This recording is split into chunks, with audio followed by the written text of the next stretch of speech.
Hello everyone and welcome to another Custa News Network weekly update. It's finally time. We are through the dark ages. We finally have just a crumb of Overwatch League news. The community update for the 2023, the first one has come out.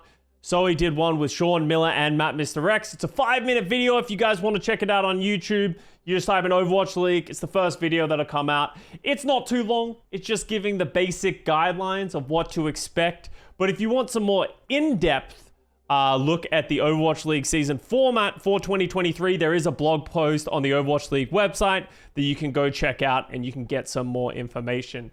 I'm here, though, so you guys don't have to read. It's becoming a growing trend for this channel, so I can break this all down for you. I also did a Plat Chat episode, myself, Johnny, Sean Miller, and Matt Mr. X. We all got in a call. We talked about things for about 2 hours. So if you want a more in-depth look at, they go through some of these systems and the ideas a little bit more. So if you want to have a look at that, go check out the Plat Chat Overwatch channel on YouTube as well. But let me sort of break it down for you and the bits and pieces that we know so far. So the TLDR is this graphic right now. So this is the 2023 season calendar. It is going to start with something very interesting. There is a Pro-Am for the West. And what a Pro-Am, for people that aren't aware, is it's a professional amateur combination sort of gauntlet that's coming together. So all the teams in the West for the Overwatch League, on March 23rd, this will all start. They will play against 6 to 7. It's kind of unclear how many teams are going to be in the West. Contenders teams. So we'll finally see the culmination of Tier 2 and the Overwatch League playing against each other. This isn't for any league points. This isn't for anything crazy. This is just going to be a system in which the Overwatch League teams can sort of have a preseason and the Contenders teams can show what they got. Maybe we'll see some players get promoted after this tournament. We'll see who wins if any of the Contenders teams in the West can hold a candle to them. But that's how it's going to start. That's just up here for the Pro-Am in the West. So it's exciting times. It's going to be European and North American Contenders teams filling out those roles. And it's going to be a 4 groups of 5 teams bracket, group stages that will then go into a single elimination bracket at the end. And they're all playing for $100,000. So the winner gets $100,000. So nothing to scoff at. And some of the Contenders teams will get money for qualifying and things like that. So that's just how we're starting this season, but there's multiple things to go on throughout it. So we're going to start the spring stage after that. We'll have the qualifiers going through. We have an opens for the spring stage for some of the Eastern teams, because in the spring stage, leading into the mid-season madness, there's going to be regular season games as expected. I would expect 3 to 4 broadcast days, very similar to what we've done in 2022. But this time there is going to be a twist primarily in the Eastern region. So the Eastern region Contenders teams like South Korea, APAC, there's an Asian Pacific region, and Australia and New Zealand are going to have an opportunity to play for the spring stage knockouts. So if you are the top teams of the Eastern region and the Contenders area, you will get a shot in the spring stage knockout, competing with the Overwatch League teams in the spring stage knockouts to qualify for the mid-season madness.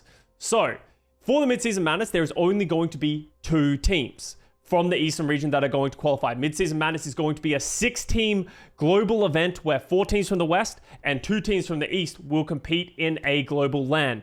It's unsure where that is going to be at right now.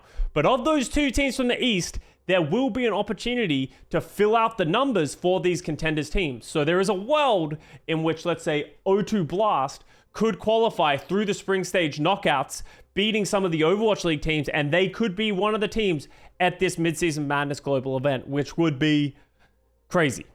So it's cool that the Eastern region Contenders teams are also going to get a shot at playing with Overwatch League. We'll see at least some matches from them.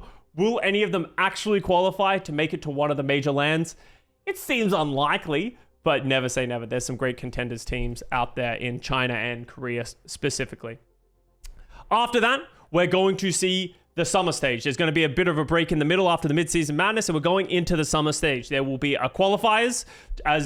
Qualifiers essentially mean regular season. For the Overwatch League teams, they have to play a minimum number of games each season, so they're going to be doing that. Those are the regular season games. There's going to be a bye in the middle. This is going to be a big stage Then we're going to have knockouts once again. The Eastern region contenders teams will have another shot at playing for the playoffs.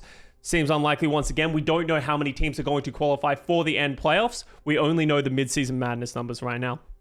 Then there will be play-ins, as there usually is for the Overwatch League teams, and then they will have the playoffs, and that will be the season as a whole. There's a lot of little nuanced details that you can find in the Plat Chat episode, but I can go over some of the questions people have been asking me so far. There are no more league points in the Overwatch League. You will only have your record from the qualifiers be your determining factor for the Overwatch League teams of whether or not you're going to qualify for the mid-season madness or the playoffs. There will be play-ins, there will be knockout stages for people to sort of clinch their way if they don't have a good record, but league points as a whole are disappearing, which is probably for the best. League points were quite controversial. It created some really weird situations where certain teams were just miles ahead in league points compared to any other teams just because they qualified for some of these lands. Overwatch World Cup and small tournaments will be intertwined throughout the season. Something that Sean and Matt made very clear is that they wanted to have these little bits and pieces to sort of fill out the Overwatch League season. And what they mean by small tournaments, from what they were sort of alluding to, Matt and Sean, is they're going to have content creator events. So they'll invite people like Seagull and that kind of stuff to compete with Overwatch League players to fill out these sort of off-season times if they want to play, and there'll be small tournament events. Kind of like we had with the experimental modes in the past couple of years, where it's just kind of a fun event for a little bit of money, but hopefully they can invest some resources that will make those events better and really fill out the season. On top of that, Overwatch World Cup will be running throughout the year as well. We have qualifiers, we have tryouts, we have so many different events that are going to happen throughout the year, and it has been made intentionally so that everything will correspond well together. I asked about on Plat Chat what the metas are going to be like if they have intentionally aligned the season with the seasons of regular Overwatch. So, season 4 is coming up, and it has been said that that is intentionally done. These bye weeks and these stages should correspond with the metas and the patches that we see in the Overwatch game, so that we won't have an issue like we did in the most recent year, where the people who are playing in the Overwatch League aren't playing what you're seeing in the live service game. So hopefully that should make it feel better as a whole. That's pretty much the season and the TLDR so far and everything with the notes and such.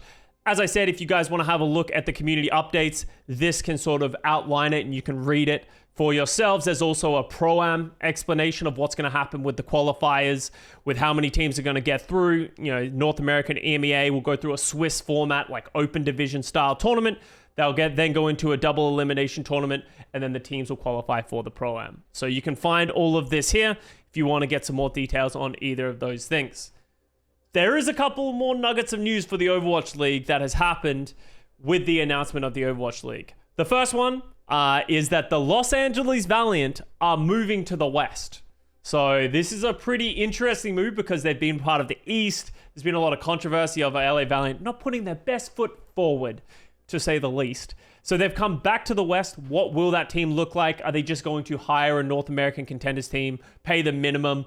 Maybe they'll be competitive, maybe they won't. We're not sure, but that means one team is being taken out of the East, which means there's only 6 teams in the East now. But rumors are that potentially, take with a grain of salt, but it would make sense that Dallas Fuel might move to the Eastern region. It's been rumored by Halo, so, take that with a grain of salt, but it's starting to gain traction now that people have seen that the Los Angeles Valiant are moving out of the East. Before, it didn't make sense, because 13-7 split was very good for scheduling and the formatting, so we'll see if anything happens there in the future. But nothing has been announced just yet. Yeah, I bought the Los Angeles Valiant No, I didn't buy the Los Angeles Valiant. If someone tells you I did, I wish, but I like money, so I would not like to invest in the Los Angeles Valiant. The other major thing that a lot of people have been asking is the Overwatch League going to be on YouTube or Twitch right now? The answer is, I don't know right now. It has not been announced. There have been no details pushed out. The only thing we really know is that CDL, which is the partner league for Call of Duty that runs parallel the Overwatch League, has been on Twitch lately, has been doing well on Twitch lately, but a source came out recently and said that CDL is in talks with YouTube to have another exclusivity deal. If CDL signs with a YouTube exclusivity deal, it would likely be expected that the Overwatch League would go as well.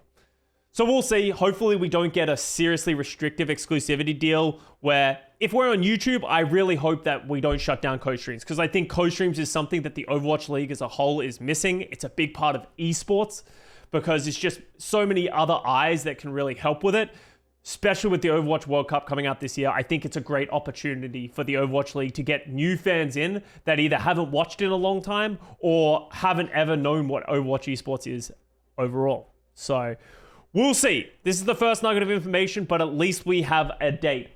March 23rd is when the Pro-Am, the Serious Pro-Am and the Overwatch League teams will be playing against the Contenders team will start. It's going to be a really awesome event. Should hopefully be a great sort of beginning to the year.